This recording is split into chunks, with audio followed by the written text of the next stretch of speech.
Hello my wonderful people, good morning to you anywhere you are watching this video or coming across this beautiful platform, Linda's TV show.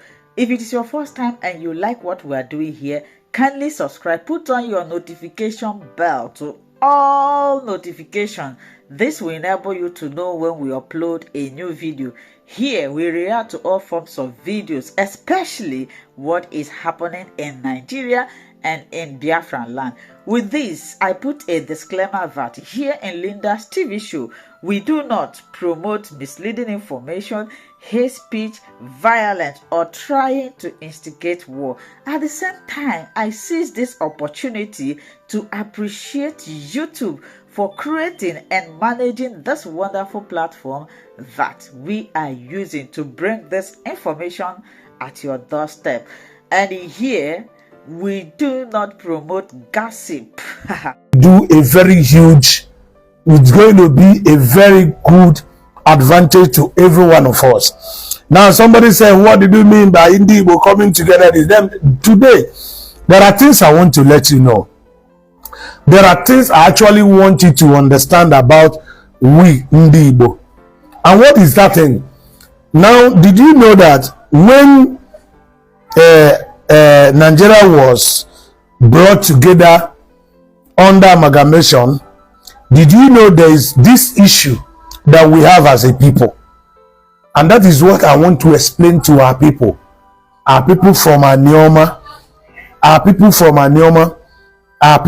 what is it called? Our people from Anioma. When I mean Anioma, those from Okwale, those from Ndokwa, those that are from Aniocha, those from Eka, and our people who find themselves within that space at those states.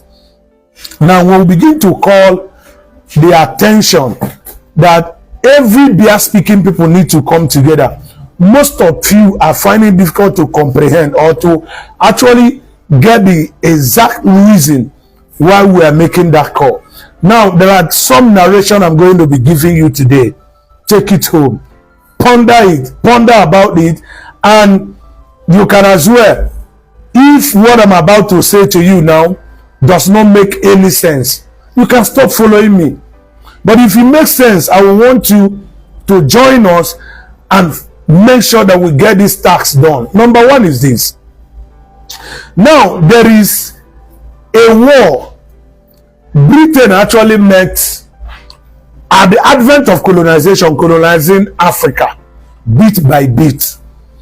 They face what is called different categories and different levels of resistance. But when it comes to this end, this place that is called Nigeria, when they get to the west, they actually met resistance, but it was a kind of minima. When they get to the north, they actually met resistance, but it wasn't the way they felt it when they get to this eastern part of the country. There is what is called Ekumeku War. Ekumeku War, we resisted the Britain for 33 good years. We were fighting. The fight actually ended 1914, which was the exact year Nigeria was amalgamated. 33 good years of resistance. And who are the people who resisted this Britain? Now, that is not what I want to tell you now. But why I'm using this as a point of laying a foundation, I want you to understand the reason why those who divided all the Bia-speaking people, that they have reason of putting demarcation, putting division among us. Now, at that point of amalgamation, Eastern region was one of the largest ethnic group you can find in Nigeria.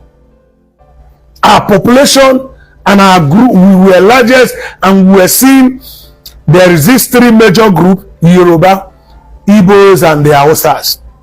Now, because of what the Britain actually felt, after amalgamation, they started sponsoring a kind of hate against us Ndibo, because they felt that these guys would be difficult for them to handle, and the only way to handle them is to split them into different groups.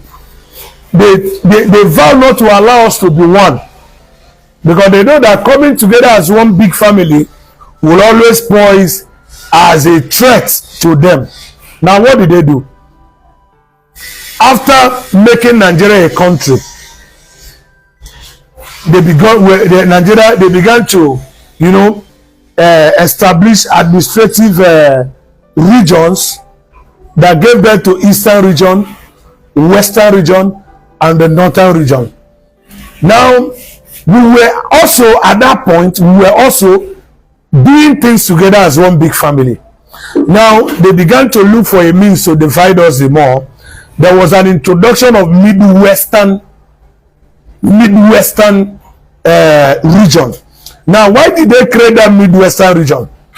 Because there is this issue that the Benin were actually having, because Yorubas were the kind of suppressing the people that were added to them as a Midwestern, as a Western region.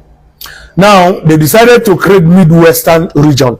Now, they brought the Benin, which comprises of the Isha and so on and so forth, carving out Asaba from the river Niger to add to that Midwestern region. What did I mean by that, Asaba? Okwane, Eka, and Ocha was included. Taking them off from the old Eastern region, making them to be part of that Midwest. Now, immediately that was achieved, an agenda was sponsored. What is this agenda all about? To make these Igbo speaking that were included, seeded to that Midwest, to see themselves to be non-Igbos. To see themselves to be non-Igbos. Now, as if that is not enough, they began to create states to reduce the eastern population. They began to carve out some communities out of the major east, those who speak Bia and so, adding them to North Central, to the Benden state, which you see today as Edo state, and to Cross River, cutting them off from the southeast. And as if that is not enough, they introduce regional government, and which gave birth to South-South, Southeast, and so on and so forth. Now, South-South also take better part of Igbo population, which the Delta State, Edo State, River State, Cross River State, and so on and so forth are part of the South-South. But there is this high number of Igbo population that was taken and added to these states that I just mentioned, calling them South-South, calling them Niger Delta. And this agenda was actually a kind of sponsored to get these ones that was added to them to see themselves not being Igbo. Are you getting me? So this agenda has been there for so long, and nobody has been able to stand up to argue it from them. Politically, this is the major reason when we are face to face with national election politics, they don't take Southeast for anything serious. Do you know why? Because they have succeeded bringing their number to a number that even if you are seeking for presidency in Nigeria, and you can see this last election that Tinubu visited all the region for campaign, but Southeast was one of the states that he never visited, because he believed that they are irrelevant, they are inconsequential, adding to the fact that the numbers has been pulled down to a point that anybody who is seeking for any position, when we talk about federal position, you don't need them. And this is one of the major challenge, that when there is a national politics, they don't take Southeast for anything serious. The reason why is because they can easily tell you that they can do without your vote. Did you know why they will tell you they can do without your vote? Because most of the numbers, what would have make you what would have made them to take you serious has been taken away. The population, the number that would have made these men to take you serious has been taken away from you. Imagine when Igbo speaking in Delta State, Igbo speaking in Edo State, Igbo speaking in Benue, Igbo speaking in Kogi, Igbo speaking in Cross River, and the ones in River State have this recognition that we are all Igbo.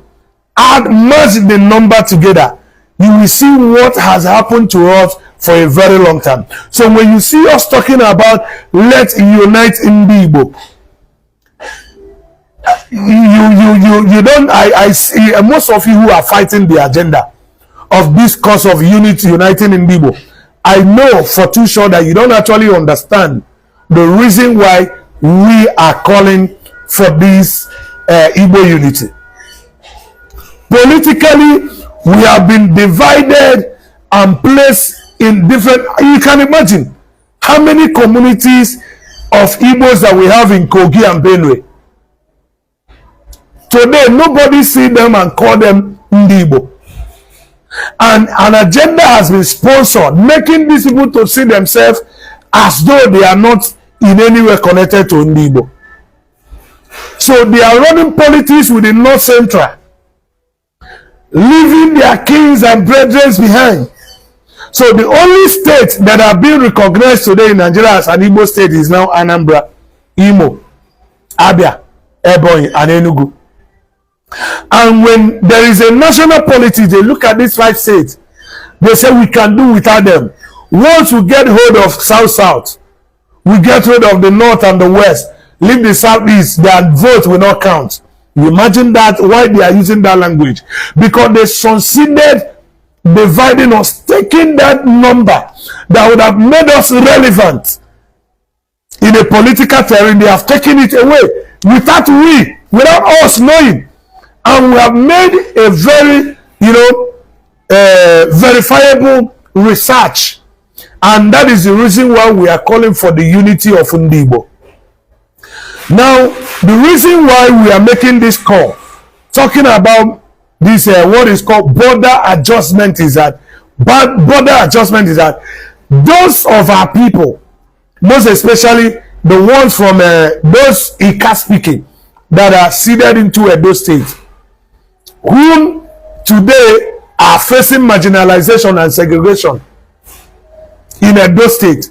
If you have that name that is related to Igbo name, as an Igbaki person, as an Ethno person, and so on and so forth, and you are to seek for job in their local government or in state having Igbo name, which I will call a car name, nobody gives you job until you change your name to Benin name, to Edo name. That is what our people are suffering there. You can make your call to ascertain what I'm discussing with you this morning. And this is the reason why we are making this case at the floor of National Assembly, calling for what is called border adjustment. The border adjustment, in the sense that what we are calling for border adjustment is that to enable our families to be ceded back to us.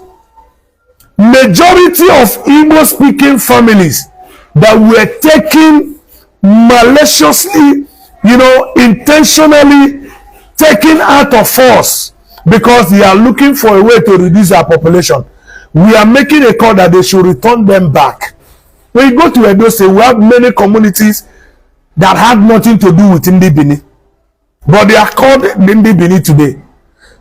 Ibaki is there, which is we all know to be Igbo Akere. Now, when you go to when you go to Kogi, we have our people there who, many communities which are, if time permit, I'll be reading out the names. Today, they don't call them Undibo because why they want to reduce the population of Undibo to a point where you and I will not recognize them as our people. So the boundary adjustment we are making the case at the National Assembly is to actually return our people back to us. We want them to return our people back to us. Are you getting me? So when you go to Cross River and Benue, part of our people who are supposed to be in Ebonyi State are taken to Cross River, and some are taken to Benue State. Now they have taken a very high, larger number of Igbo population out from the Igbo terrain, making us to look very minute in a situation where we're supposed to be majority.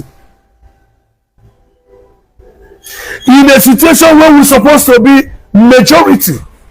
So the call for border adjustment is for our own political benefits.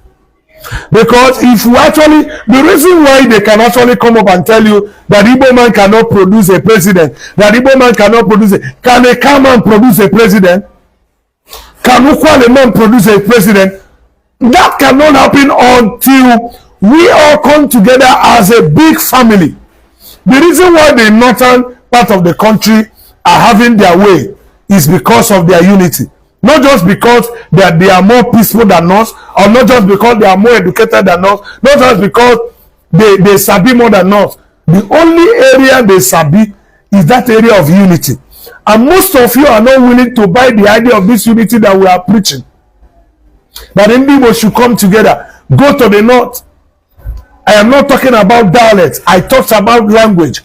We have Hausa language. In it, we have several dialects within that Hausa language. We have TV language. In it, we have several dialects within that TV language. We have Fulani language. Within that Fulani language, we have different dialects. But these three people, in their own way, bring themselves together, believe so well that they are one. They did not allow themselves, they just allowed geographically, they just allowed themselves because they have called them north. Because they have called them north, then they believe that they are one, and they are working with that motion and motive. And that is why today, in Nigeria political terrain, that the northerners take decision on what happened in a political ground. Not just because they are more learned, not just because they have all what it takes to lead. What is giving them that edge over every other region is because of their unity. And we will keep remaining the way we are if we did not see the need to come together as one big family. As an Eka person, what is your name? What is your culture? What is your identity? It is true that what we are fighting for, every other region or every other people you see, based on the state we find ourselves, we want to be independent. But to an extent, we want to be independent. But to an extent, yes, it can't want to be independent. It can't want to be a nation. A nation of how many population? It can't want to stand alone. They are developing their language. What language are you going to be developing that will be different from what you are speaking from today? From what you are already speaking? Ukwale want to be independent. Ukwale want to be a nation. Can I tell you of how many number? Now tell me, with the system we are operating in Nigeria today, in politics, what is that thing that Ukwale people can achieve politically in Nigeria? Standing alone. What is that thing that Anyocha people can achieve in Nigeria politics terrain? Standing alone. What is that thing that, what is it called? Eka people can achieve standing alone? The answer is that we cannot achieve anything. Looking at our numbers, looking at how we have accepted to be divided into different segments, making us to appear minority. Making us to appear minority. Even in the Federal, National Assembly and the Senate, if they are to give, there is a position that is always reserved for people of this nature, which is that minority position. And if a senator coming from your place is a leader and they call him a minority leader, he has a little to contribute to what is happening in the house because he's a minority. It takes those who occupy a majority position to see what is it called, to get the agendas going in the National Assembly. So that is the reason why we are calling for our people who are seeded into different states, but they are not part of the states that they were taken to. We are calling everybody, let us come together and get things right. It is no wrong that we are calling for unity of oneness. You can be in that state, but having this understanding, let us unite ourselves and get things done so that our voice can be well amplified whenever there is a call. So that our voice can be well amplified whenever there is a call. Now there's something I said, I posted it. I said, listen to know why there is a call for boundary adjustment at Anioma State. Today, we Ndibo are seen as minority. I don't know what is actually wrong with the network. Now, as I was saying initially, I said from the advent of amalgamation, Ndibo has been one of the majority ethnic group in Nigeria, but a systematic game was deployed against Ndibo to reduce us from majority to minority. And listen to me very carefully and see how they achieved it. A systematic game or approach was deployed, or a systematic policy was actually deployed to reduce us from majority to minority. Now, first, it was in introduction of Midwestern region. But normally we have the Western region, the Northern region, and the Eastern region. Then at that point of introduction of Western region, it was actually orchestrated or brought into existence to actually take a better part of the Eastern region out from them. And they achieved it by having what is called Midwestern region. That was the first step of dividing Ndibo. Then after that, the second one was state creation. In that state creation, I did not see any northern states being added to western, any northern community being added to western what is it called, states or eastern state. It's only from the east that communities were taken and seeded to the north. So through state creation, a lot of communities from the east was actually seeded to the north central, seeded to Cross River, which is part of the South River State and Delta State and so forth. Now, while they were doing this, the achievement was to reduce the population of Ndibo, which we all know that after the Civil War, that Gowon also said that the best approach to give to Ndibo, to keep them at a place, is to create more states. And when he made that statement, people never understood what they stand to achieve by creating more states. Creating more states in the sense that they did that to actually divide Ndibo so that we can be minute.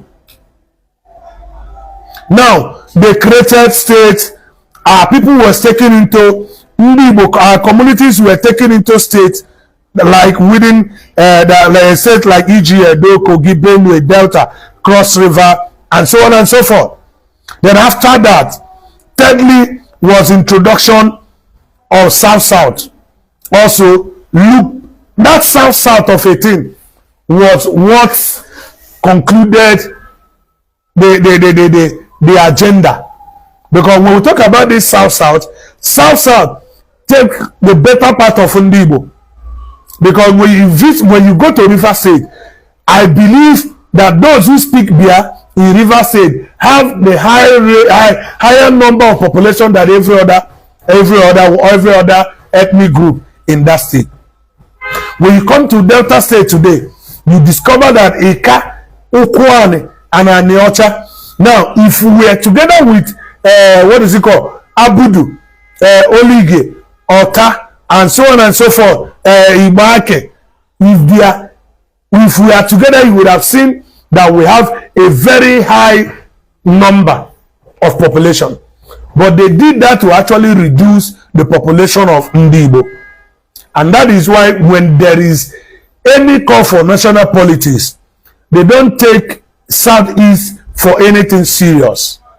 They don't take Southeast for anything serious. So, and these are why when we succeed bringing back these people that they took deliberately taken away from us, the narrative of Sidi Ndibo as irrelevant whenever there is a national politics will end automatically. It will end automatically. That narrative of seeing Southeast as irrelevant when it comes to national politics will end. Those who play that politics of divide and rule did their mathematics well. And it is out of this division, seeding away most of our communities to North Central to South, that gave birth to this issue of calling Southeast minority in Nigeria. For sure, we are no minority. We are no minority. So when we call for the unity of Ndibo, we want to rewrite that cause of marginalization. We want to put an end to that political downgrading.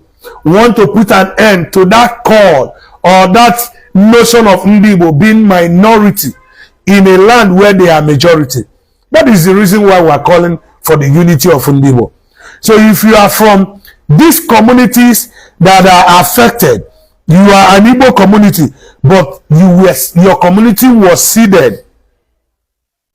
Your community was ceded to states that are not Southeast. I want you to know for sure that we are already making case for you to return back home. And of course, if we have our way on the ground of National Assembly, even if we did not have that Anioma state, and we have our way on the boundary adjustment, returning our families back to us, is going to be a very huge achievement. It's going to be a very huge achievement, a very huge one. It's going to be a very huge achievement. And most of our people are yet to understand that what we are doing it to rescue our homeland from the hand of our enemies that have vowed to make us remain the way we are. Now, let me tell you the one thing you must understand. If you go to, like those from Igala, who are claiming that Igbos actually came from them, I want to tell you something. Whether you like it or not, Igala simply means Igala. The reason why I don't discuss people's identity is that is not why I'm called. I am focusing on the unity of Ndebane. But sometimes when I look at some of the users they are constituting on the internet, it will push me to begin to look into their own stand so that we can address their issues and their claims. Now, these are some of the Igbo communities you can find within that geographical area of Igala, whatsoever you may call it. Now, we have a place called Egu Esetigo. We have a place called Egu Esetigo. We have a place called Ebokwe. Now, give me your ears. These are communities that are not found in Southeast, but these are Igbo people. Sorry, I don't know what is wrong with this network. Now, listen to me. These are communities that were seeded, that were taken out of Enugu and Ebonyi. Now, to Benue and Kogi, Igalamigala. Now, we have a community that is called Egu Esetigo, Ebokwe. We have Ozara. We have Ameke. We have Amankpo. We have Amunwane. Come. We have Amoku. We have Amandi Efioha. We have Amefulu, etc. All these communities in Nagwagena, you can see within the Igalamigala, Odolu local government. These are Igbo communities. These communities are nothing but Igbo communities that were seeded away from Enugu. There are people who are from Enugu and Ebonyi State. And we are making a case for boundary adjustment. And if you can put a call to these communities I call, you will see that these guys are not even recognized in that state where they find themselves, because there is a huge marginalization going on within that geographical area. As Igbo, are you trying to tell me that this name is an Igala name? Egu Ebonyi, Ebokwe. Now, one funny part of this word, Ebokwe, what is Ebo? Ebokwe. Ebo is a family. He's telling you if your family agreed. Ebokwe. We have Ozara. You know, I told you guys about Ozara. We have many Ozara. We have Ozara in Abia. We have Ozara in Delta. We have Ozara in a lot of this community name that I just mentioned. But this one I just mentioned is found in Igalamegala Odolu local government. And somebody is coming up to tell me that we are not this, that we are not that. Now, these communities, now, the Odolu community in Igalamegala Odolu local government is said to speak. Now, they speak Igala. They use Igala as their first language, and they use Igbo as a second language. This is what is also happening to our people in Edo State, like people who are Ibaki people, the Abudu people. They use Edo language as their first language because that is what the state adopt, and they use Eka, which is their tongue, their mother tongue, as a second language. To a point that as an Ibaki person, if your name is Chukwuka or Obinna, and you want to seek for job in any local government in Edo State, they will deny you that job, telling you that you are not from Edo State, until you change that name, that we go in line with that Edo Benin name. And this is how our people are being bought over. This is how our people are being kind of changed from who they used to be originally to what they are not. To what they are not. This is how this thing has been happening. Now, this Odolu community in Igalamegala Odolu is said to speak Igala as first language, and in Soka Igbo as their second language. So these are issues, and the reason why they use this Igala as a first they were added into. This is network issue because of the states which they were added into, and the Nsuka dialect they are speaking is their second language because they are few. They cannot contend with the larger population, those who speak Igala there. So we are making case that through the arms of law, that a provision through the law should be made so that our people can be seated back where they can enjoy full democracy, where they can enjoy full benefit of governance, where they can enjoy full benefit of governance without segregation, without them being looking down on, without them not being taken as if they are not part of what they are doing. And that is why we are making this call of boundary adjustment and new state creation. There are a lot of Igbo communities.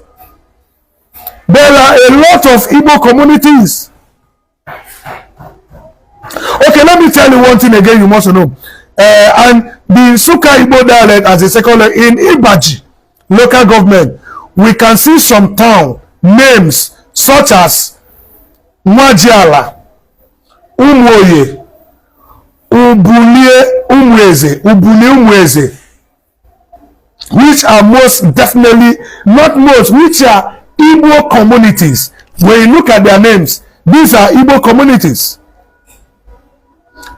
Which are Igbo communities' name. And one obvious discussion factor between Igbo language and Igala is that Igala, they lack Z in their pronunciation. And in the alphabet, which is present in Igbo. Now, when you begin to see like that of Ozara, how can a Igala man begin to claim ownership of those communities that we are just mentioned now? How can some of them begin? So it is just that why state creation was ongoing, those who plan it well. But our people, like the like of what is it called? Zeke and so on and so on. I don't know if it is MTN that is doing this, or maybe people who doesn't want me to continue what I'm doing. Still, there's a lot of things going on. Now, are you aware that the 4 market days that is known with Igbo was actually introduced to Igala by the indigenous Igbo people who live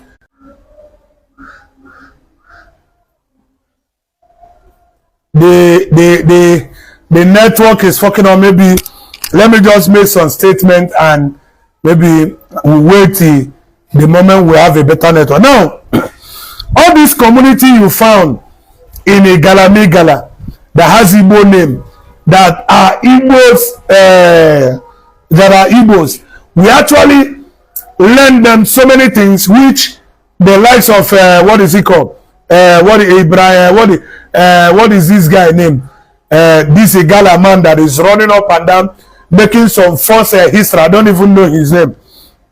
Now, Igala, the origin of some towns such as Ozara Umweze. Now, when you look at Ozara Umweze, is how can Igala claim ownership of that word, that community, that this community, Ozara Umweze? There is no Z in any alphabet pronunciation in Igala word. How did they come about laying claims of so many communities? These are some of the reasons why we are fighting for border adjustment. We are calling for you guys support. A lot of things is happening. One of the reasons why I have not always been on the social media lately is because I've been going out, I've been working on the ground, I've been submitting a lot of documents, we have been going to places, making some, what is it called? Lobby. To see if we can skate through on our agendas. Now there is a community that is within the heart of Igala Megala called Akpaye. It's an Igbo speaking community located deep in the heartland of Igala land. Very little is known about this town. About 95% of people speaking, 95% of the people speaks Igbo, and they are Igbo natives. They are Igbo native. The town also houses majority of Igbo Muslims, because they were ceded to the north, and that is one of the problems we are going to be facing in the future.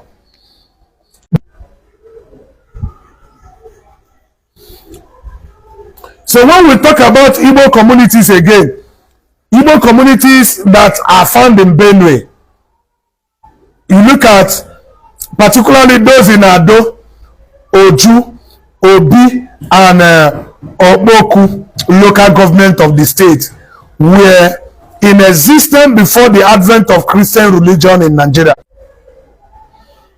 The Igbos look at the local government that I just mentioned for you. We have what is it called? Ado, we have Oju, we have Obi, and Okpoku local government of the state were in existence before the advent of Christian religion.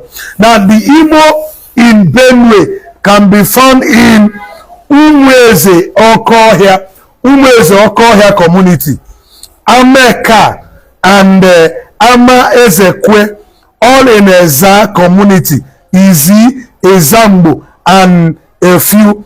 The people of Umweze Okohia has many villages. If you are to calculate the numbers of Igbo speaking village in Benue State outside Umweze Okohia, you would be talking altogether about 600 villages, 600 Igbo villages.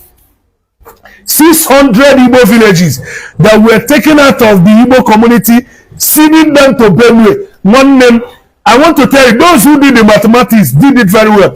And these are why those who claim to be the North are crying that they are majority, Let our kings and... Are you getting me?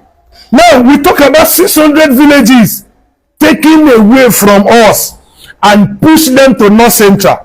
And an agenda was sponsored to make them believe that they are not part of us.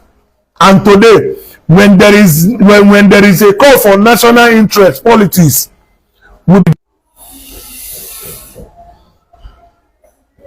begin to struggle within ourselves. Now, are you aware that 3 of the major markets you find in Benue are actually three out of the biggest, yes, three of the biggest markets in Benue are all in the Igbo speaking part. The markets are Inikiri, Ichari, Ida, and Idu Okwe. There are also some Igbo speaking in Idoma town in Benue. Now, can I tell you something? These are people who should be fighting for our own collective interest together. We should be fighting for our interests together. But today, my brother, let me tell you, they say Igbos are minority. But somebody like me, I'm here to prove to you guys that we are not minority. We are not minority. Igbos are majority. And a calculated effort was actually put in place to make the Igbos minority. And out of that calculated effort, a lot of Igbo community was taken away from their people, leaving Anambra, Enugu, Imo, Boyanabia to bear that southeast, to bear the Igbo. And whenever we talk, somebody said we are dot. Somebody will say we are dot. But I'm here to put to you that Igbos are not dot. If we take our better part that are seeded into the western part and the north central, and the so-called south, every ethnic group in Nigeria will be careful while dealing with us.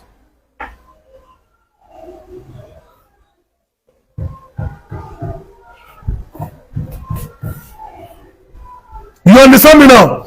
Every ethnic group in Nigeria will be very careful with us because there is nothing like truth. There is nothing like when we fight to get ourselves united. What we call marginalization, the word being used to us, did you know that our communities that are ceded to Benue, the ones that are ceded to Kogi, when we have this recognition to be one, whenever there is a national politics, Igbos will be taken for serious. The reason why they don't take us for serious is that their calculated agenda, scale through, because they did what they did to divide us, to reduce us to nothing. And they have their way, because while they were doing that, our fathers, the likes of Zeke and so on and so forth, they were blind to the fact that these men are doing this to catch them. They are doing this to catch them. So somebody like me, I'm putting up a call, calling on all our politicians, all our legislators, all our governors to sit up, even if we didn't get it right today. But there should be a way. Let us sit up and begin to work towards getting back that which so belong to us. So I am from Eka. You that is from Eka, that is fighting me, telling me, what are you saying? What did you know? I want to tell you, if you fail to unite with your brothers,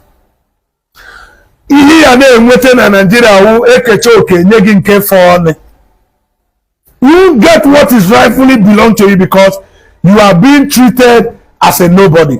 For you to be treated as somebody, you must put your house in order. You must unite with your kings and your elders and whosoever. We must come together. Uniting with your larger family as Indigo does not mean that the Ika will not be Ika anymore.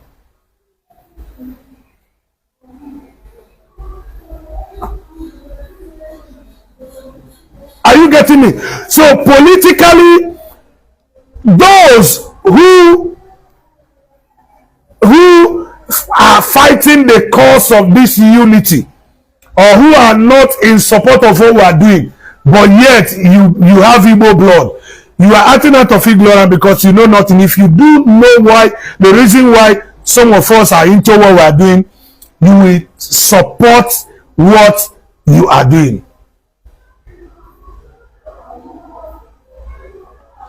Ebuka, you can Ebuka said, I wish you can host me. What you do now, just after this program, send me message on my DM. Let us plan on a better time, because of this network is fluctuating. I wanted to have a call-in program.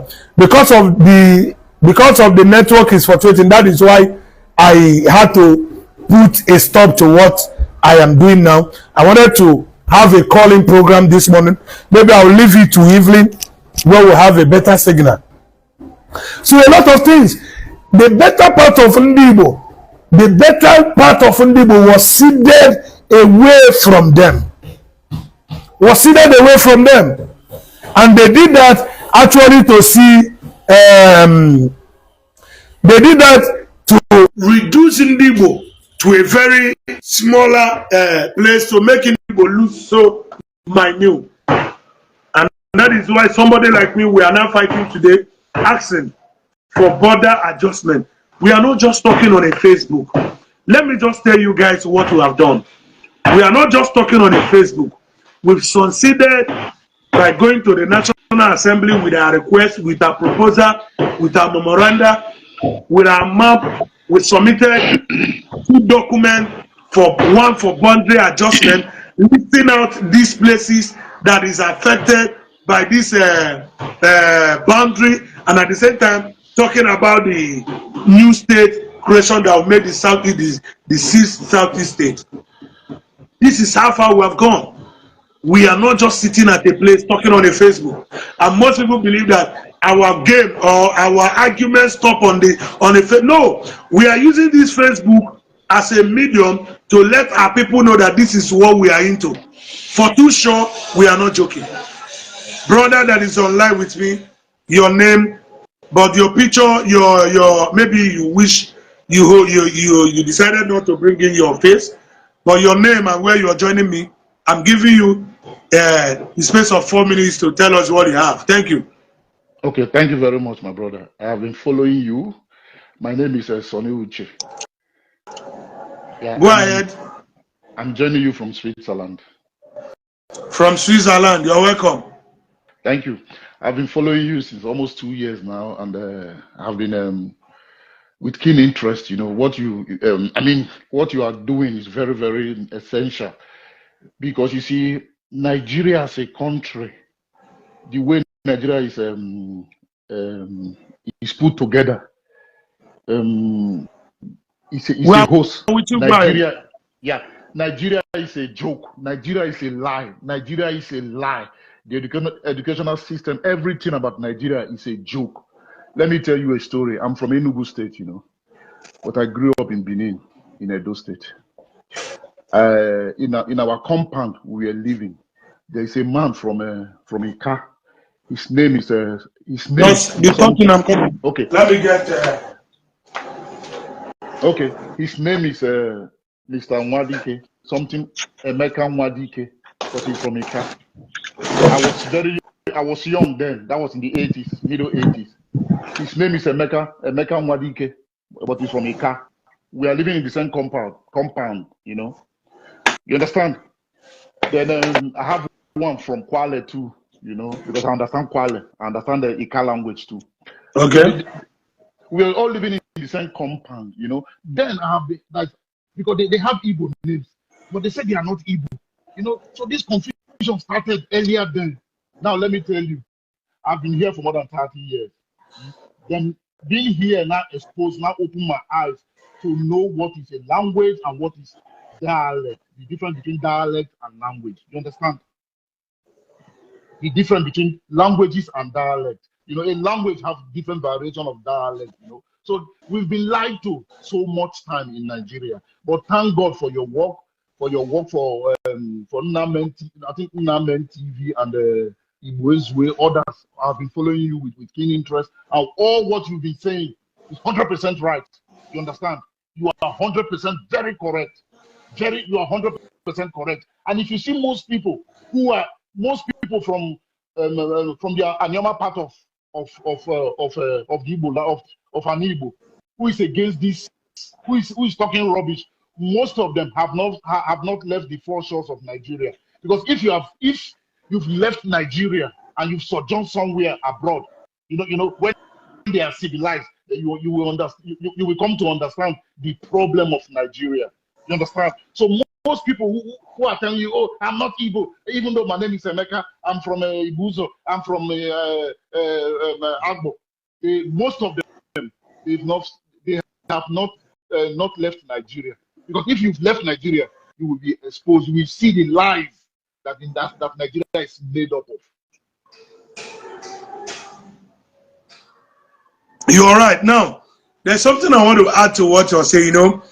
When I started this program 2018, when I started talking to our people, the need to come together and the need to work as one big family, I started having some calls coming from my end and all that. But while I was doing that, I was at the same time making research to see why those who are denying their link with Ndi Anambra and Ndi Imo being one, why is it like that? Now, I found out that most people who are with this argument are people who were born immediately after the war. Okay. Because the issue of these denial started from a certain era. And from that time to this present day, until we get to our own time, no one has taken it upon himself to re-educate our people, to enlighten them, to let them know that actually this is how we used to be before now. And Imanandi Igbo na-ekwu okwu na asị ịgba arọ ọ bụrụ eziokwu. Now, for example, a white man visited the shore of this river and he named it River Niger. And in when we are being taught in school, they told us that it was Mungo Park who discovered the River Niger. But when you look at the word discovery, you understand that discovery simply means the first person that found out existence of one particular thing. But it became so strange to me. I say, how can Mungo Park be the person that discovered River Niger? He just gave it a name to suit his narrative. But actually, our forefathers have actually been fishing on that river. They have actually been fetching water, doing a matter of things, and they knew that that is a river, and they knew to an extent that that river is a very big one, and that is why in their own time they were able to give it a name that would go according to that river. They call it Ohimmiri, they call it Oshimiri. So if our forefather could give that river name, now, and somebody is telling us, teaching us in school that it was Mungo Park who discovered the river. Now, my brother, and we were made to believe that such until it come to a point we began to ask questions. I saw and I believe that a lot of things that we are being taught in school are there to cage our mind. They are there to blindfold our brain. And most of us who claim to be learned, leaving our common sense at home, are not learned. So our people, you see. Hello my wonderful people, as we have finished watching this interesting video, please, I want to see your comment, your contribution, your opinion in the comment section. Like I said earlier, let us do it constructively. Tell me what you think about this video that you have just watched, and also about the platform. If you haven't subscribed, what are you waiting for? Please remember to subscribe, put on your notification bell, share this video, and remain blessed.